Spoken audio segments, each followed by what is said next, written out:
Hi Mermaid Junkies. Oh my God, I'm totally on a roll, so I'm doing like a ton of videos. Okay, so because you guys know that I have such a good following and most of my subscribers are from like my soulmate videos, you know, the ones that I do, those have the most viewings. I sound like I have a cold, but I think it's the allergies, the pollen here in Florida, you know, is really, really bad right now. So if I keep, that's what it is. It's like the pollen is just killing me over here. But anyway, so what I wanted to do, because I've gotten such an outpouring of, you know, soulmate questions. I continually always get soulmate questions, but what I wanted to talk about was, I'm going to try not to look up so much, but remember I told you guys that it's beautiful outside my patio and its birds are everywhere at the bird feeder all the time and the bird bath and stuff. It's so pretty. But anyway, so what I wanted to talk about was I wanted to talk to you guys about, I think I'm going to give maybe 6 treasure chest tips on what to do while waiting for your soulmate. Because I can't tell you how many times that, especially when I was waiting for my particular soulmate to come into my life, that there were certain things that I did to help me to manifest my soulmate twin flame quicker than, you know, because here's the thought process. Sometimes people think that things are a long time coming. Like, oh, it's such a big, extraordinary thing that to meet a soulmate is going to take so long. It may take years and years for me to meet my soulmate. Or I want to be a millionaire, so it's going to have to take years and years. But that's really not true, because our infinite being, like our vibrational escrow, already has those particular things in our escrow account, our personal escrow accounts, once we clarify that after contrast, right?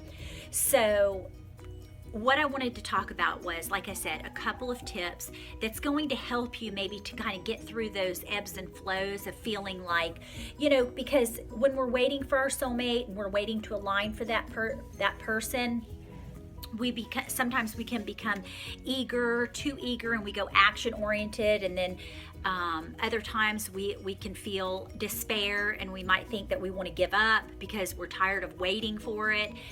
And so I just want to kind of go over a couple of things that are going to help you to kind of flow through this a little bit easier.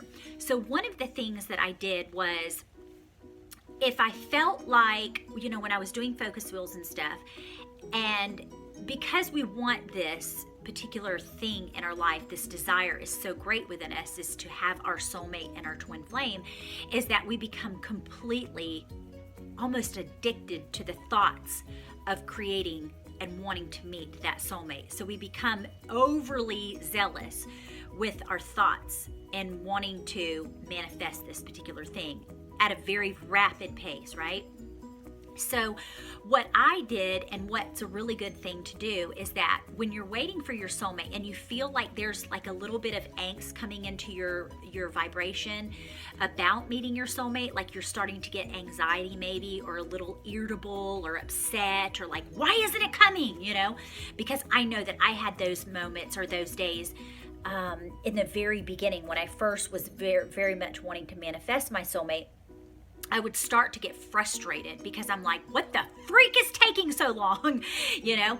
So one of the best tools that I would recommend is that get off the subject completely, because your vibrational escrow and source already knows that you want to meet your soulmate and your twin flame, right?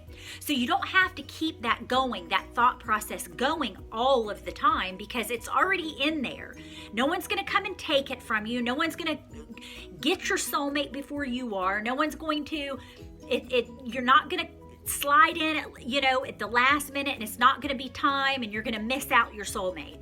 That's impossible to happen. So just if you're realizing that you have complete and utter trust that there's nothing and no one and no circumstance that can take place that will ever not help you, or not, that will come in between you meeting your soulmate and twin flame.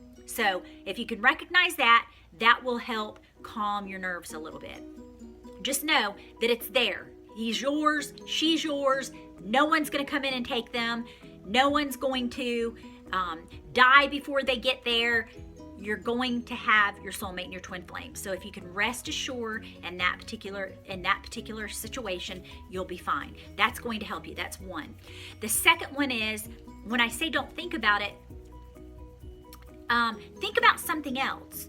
And as difficult as that is sometimes, it's the best and most healthiest thing to do. So when I would feel frustrated and aggravated and stuff like that, I would completely start thinking about something that's already beautiful in my life, like my YouTube videos or my artistry or whatever, painting and stuff. That was always a happy thing, and it always brought me happiness and stuff like that. So there was no wobble in my art. So I would get off the subject of my soulmate because I already knew that they were coming, but it just helped, because actually what's happening is if you get off the subject, it's going to help you to manifest them quicker, because you're not going to have so much of a contradiction in your vibration. The other thing is that I've had someone ask numerous times about, will this person know, and will I know? Will we know collectively at the same time? Yes, it is possible that you may, or your soulmate may be vibrating at a different frequency than you, or them than you are. And so one might know in response quicker than the other one. But mostly you're both collectively going to recognize each other. Okay, so if one, and this is another question. So if one soulmate, one is ready for the meeting, the other one is not. The one that actually is not, if you're like, that that's your soulmate and they know that you're their soulmate, but one's ready and one's not, they're actually in a much better, healthier state than you are, because they know that the timing is essential and the timing is perfection. And so they're actually vibrating at a higher frequency than you are, because you don't want them to get there and you're not there and ready, or you don't want to get there and then have to wait on them. So it's better that the timing is perfection. And so if one is not aligned and not ready to meet up with you, they're in a much healthier state than you are. So just remember that that there's nothing that's going to keep you from your soulmate. So if you can just reside with that trust within your internal perspective source, that all is well and good, that there's nothing that's going to take you from your soulmate, and there's no one that's going to take your soulmate from you.